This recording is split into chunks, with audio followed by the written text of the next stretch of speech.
I'm going to make my key point right up front here. Then I'm going to backtrack a little bit and make that point again. The point I want to make is interest rates are driven upward by economic good news. An increase, a significant increase in interest rates is an attempt to bring down prices, to curb inflation. So when everything is rocking and rolling and the economy is doing incredible and the price of oil is going through the roof, as it did back in 1981, for instance, that's when you see interest rates spike upward. Just about any kind of bad news, economic bad news, but also obviously the kind of bad news we have going on, which is triggering economic bad news. Bad news means interest rates drop. And it was a lesson made very clear in 2007, 8, and 9. But a lot of people didn't get it then, and they were in wonderful variable rate discount mortgages, and they raced off to the bank in a panic over the financial crisis that was, the turmoil that was hitting us, and they locked in. Back then, they were locking into 3.69, 3.79% mortgages. Had they stayed in their variable rate mortgage, they would have enjoyed interest rates as low as 1.75%, less than half the interest rates they locked into for 5 very long years, 2009 to 2014.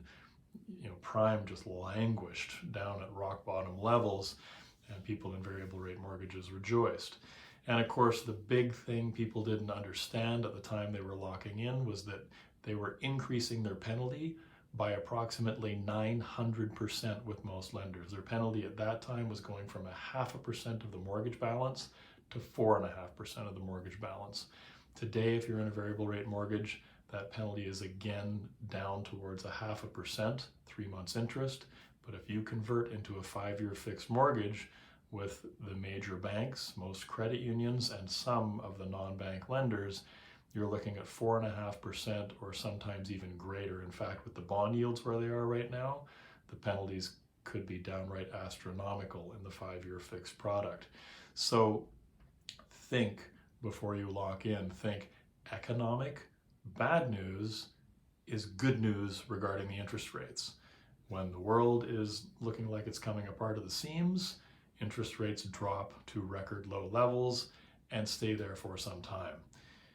It is unlikely we're going to see any kind of immediate economic recovery as each day goes by. It's going to be, for every day that passes, you can probably add 2-3 weeks to the recovery time for what we're going to be going through as far as the economy, the economical experience of this situation. So again, I'm pressing that point a third time. Bad news in the world is good news for the variable rate mortgage holder. Do not be worried about interest rates spiking. Do not race off to lock in. And if you're going to lock in, make sure you're clearly educated on the prepayment penalty differences, because the majority of people will not go the full 5 years in that 5-year fix. They will trigger a prepayment penalty. The last statistics I got directly from 2 different lenders were 66% of the mortgages running off the books at an average of 33 months. So inside 3 years, 2 out of 3 people were prepaying their mortgages. And no, you can't find those facts out on the internet. That's an internal statistic, but is very valid, and I see it in my own client's book of business over the years. And you don't want to be that statistic. You don't want to have that massive penalty. So enjoy the variable rate mortgage for what it is, and be safe, and we'll all get through the rest of what's happening here together. And I will put a link to the 2 bets video in the comment section below this post. Thanks again. Have a great day.